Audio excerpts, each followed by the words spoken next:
SR Nagar police station పరిధిలోని వినాయక స్వామి ఆలయంలో చోరీ జరిగింది. శనివారం సాయంత్రం వినాయక స్వామి ఆలయంలో గల శివాలయం గర్భగుడిలో నుండి శివపార్వతుల పంచలోహాల విగ్రహాలు సుమారు 9 కిలోల దేవుడి విగ్రహాలు మాయమయ్యాయన్నారు ఆలయ ఈవో నరేందర్ రెడ్డి. ఆలయ పూజారి నవీన్ తనకు తెలపడంతో ఆలయం అంతా పరిశీలించామని వెంటనే పోలీసులకు విషయం చెప్పారన్నారు. సీసీ కెమెరాల ఫుటేజ్ను చూసి ఎంక్వైరీ కొరకు హార్డ్ డిస్క్లను తీసుకుని వెళ్లారని ఈవో తెలిపారు. శనివారము సాయంత్రం నాకు శివాలయం పూజారి నవీన్ గారు ఫోన్ చేశారు. ఇట్లా శివాలయంలో ఉన్న పంచలో విగ్రహాలు, అమ్మవారి శివపార్వతుల విగ్రహాలు కనబడడం లేదు సార్ అని చెప్పి అన్నాడు.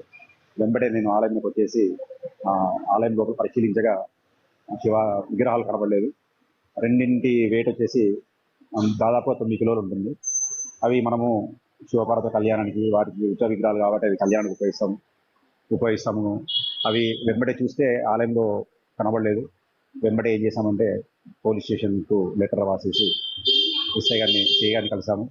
వాళ్ళు ఇమీడియట్గా రెస్పాండ్ అయ్యి ఆలయంలోకి వచ్చేసి మొత్తం వెరిఫై చేసేసుకొని సీసీ కెమెరాల DVR వాళ్ళు తీసుకెళ్లారు పరిశీలిద్దామని. FIR అదే రోజు బుక్ చేశారు.